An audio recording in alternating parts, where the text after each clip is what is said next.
오늘 말씀은 요한복음 7장 14절부터 24절입니다.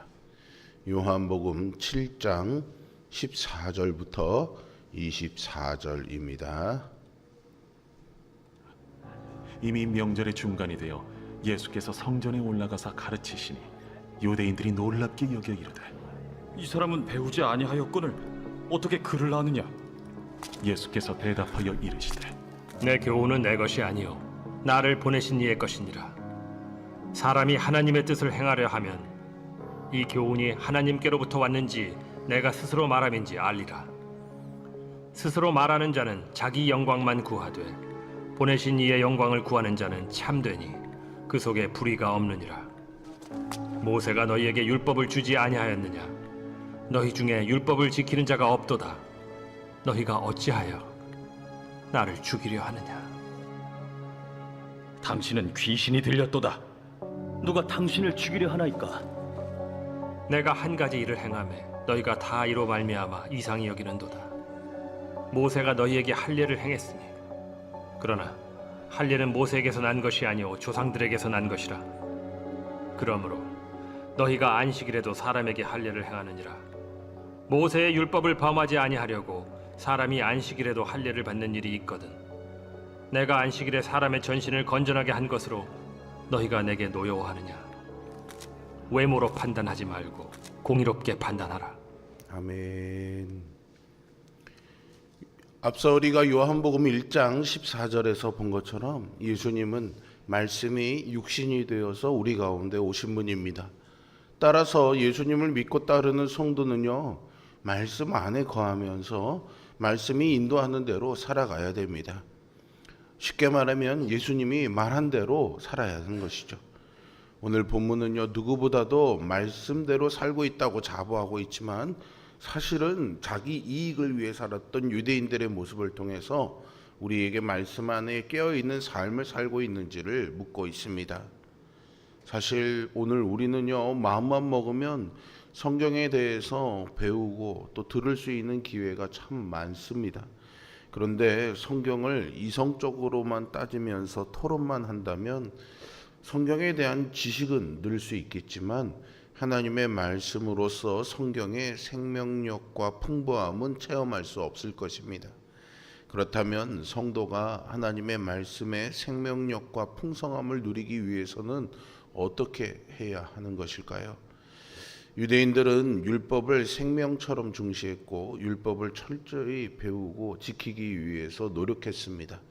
하지만 그로 인해서 얼마나 율법을 많이 알고 있고 얼마나 유명한 스승에게 배웠느냐를 기준으로 사람을 평가하고 서열을 매기는 어이없는 현상이 나타났습니다. 예수님은 이를 신랄하게 질타하십니다. 종교개혁자인 루터의 업적 중 중요한 것 하나가요, 바로 성경을 독일어로 번역한 일입니다. 그 전까지는 라틴어로 된 성경을 사제들만 읽을 수 있는 어떤 정해진 소수만 읽을 수 있었던 성경을요, 누구나 읽을 수 있게 한 것이죠. 이제는요, 각 언어로 번역된 성경뿐만 아니라 수많은 성경과 관련된 참고서적과 성경 공부 모임, 특별히 요즘 시대에는 유튜브와 같은 매체들을 통해서 성경에 관련된 지식들을 많이 습득할 수가 있습니다. 그런데 여러분, 정보가 많으면요, 사실은 그 가운데는 거짓 정보들도 난무하기 마련입니다. 요즘 사회에 가짜 뉴스들이 있는 것처럼 유튜브나 이런 매체들에 있는 것들이 다 진실일 수가 없다는 것을 여러분들이 꼭 유념해 두시고 잘 분별할 수 있는 지혜가 있어야 됩니다.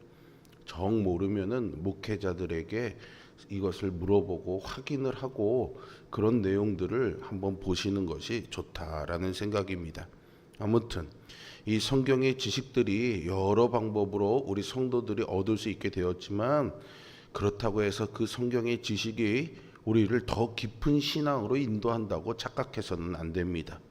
오히려 그런 지식들이 설교를 평가하거나 다른 교인들의 신앙을 판단하는 잣대로 사용되는 모습을 자주 보게 됩니다. 오늘 본문에서는 8일간 이어지는 초막절 중간쯤에 예수님이 성전에 올라가 가르치시는 장면으로 시작이 됩니다. 이때 유대인들은요, 예수님이 배우지도 않았는데 어떻게 글을 아느냐며 놀랍니다.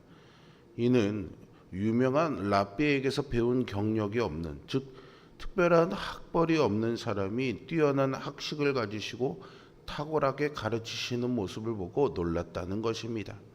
즉 요즘으로 치면 신학대학원을 나온 것도 아니고 박사학위가 있는 것도 아닌데 정말 잘 가르친다는 이야기겠죠. 유대교 지도자들은요, 율법을 열심히 공부했기 때문에 책의 사람으로 알려졌습니다.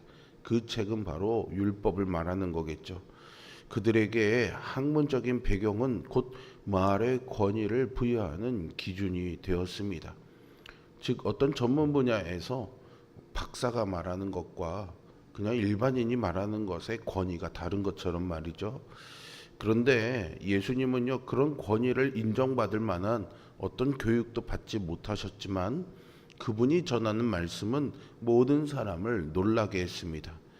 유대인들은 유명한 스승에게서 배우고 많은 지식을 가진 사람이 더 높은 지위와 권력을 차지하는 것이 마땅하다고 여겼습니다.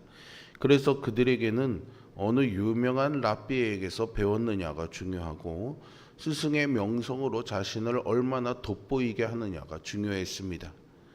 하지만 예수님은 당신이 가르치시는 그 교훈이 하나님의 것임을 분명히 16절에서 말씀하십니다.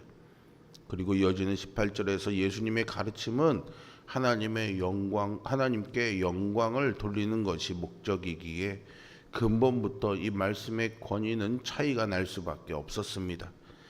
이것은 지식이 사람의 것이 아니라 하나님의 것인데 왜 하나님의 것을 자기 것인 양 자랑하면서 서열을 나누고 남을 판단하는 잣대로 삼는 것이냐는 꾸짖음을 내포하고 있는 겁니다.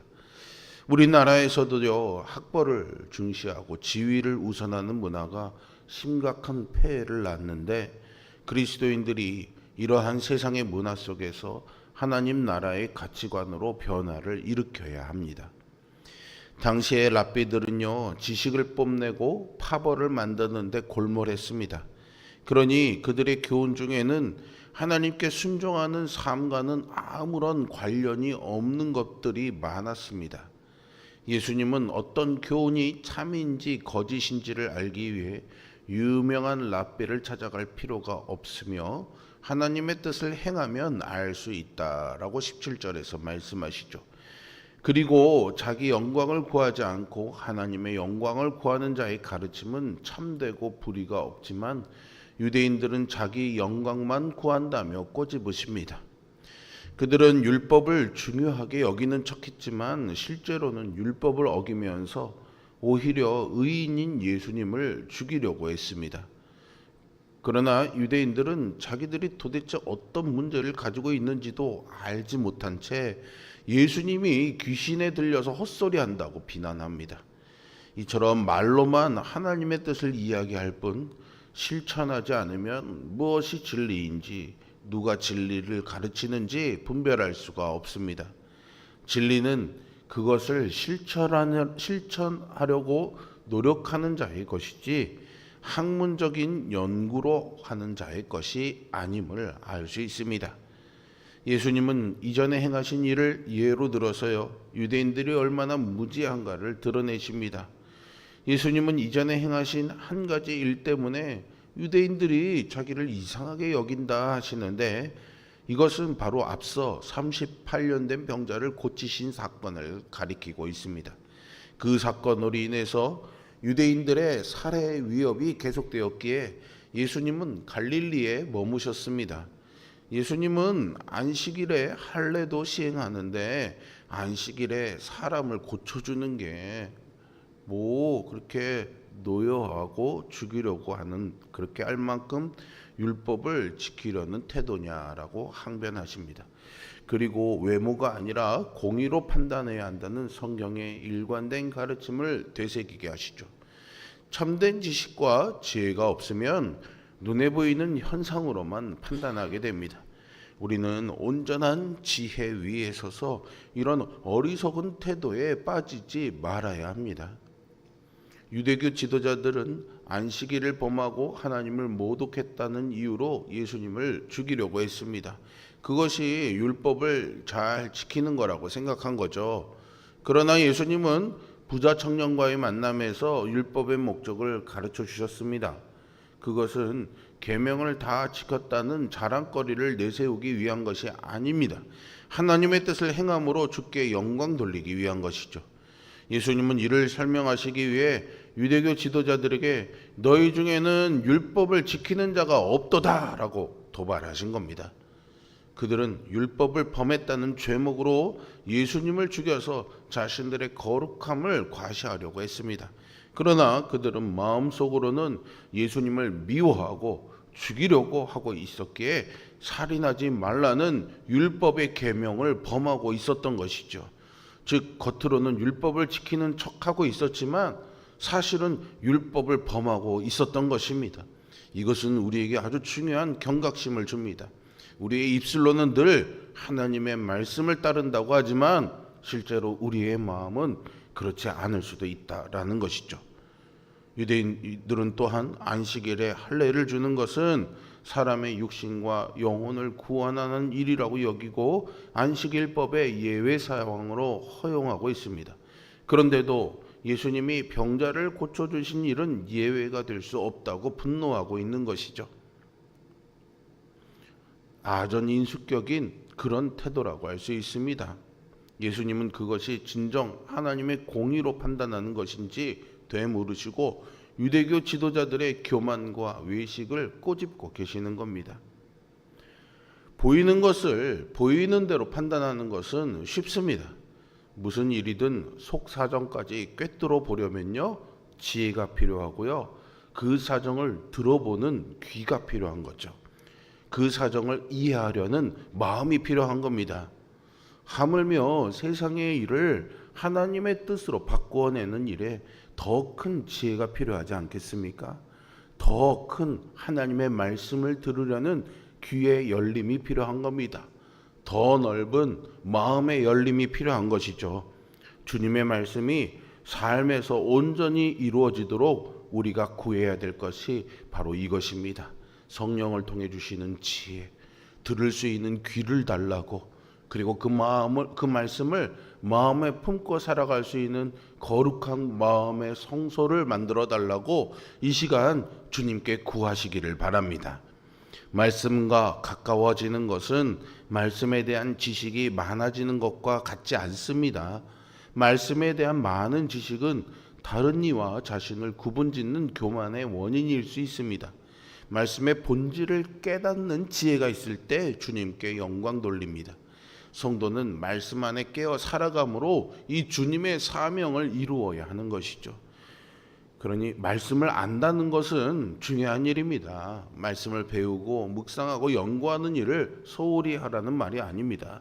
하지만 그것이요, 사람들을 판단하는 근거나 자기를 자랑하는 도구가 된다면 이것은 하나님이 우리에게 말씀하시고 말을 주시고 하는 그것에 대한 모독이라고 할 수 있습니다.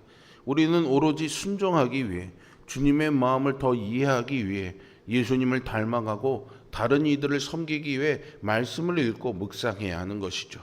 성도는 말씀을 열심히 듣고 읽고 묵상하고 배워야 합니다. 그때 중요한 것은 태도입니다. 따르고자 순종하고자 하는 태도로 말씀을 읽고 듣고 묵상하고 배워야 하는 것이죠. 그리고 말씀에 순종함으로 하나님의 뜻을 이루어야 됩니다. 그럴 때 빛과 소금의 역할을 감당할 수 있는 것이죠.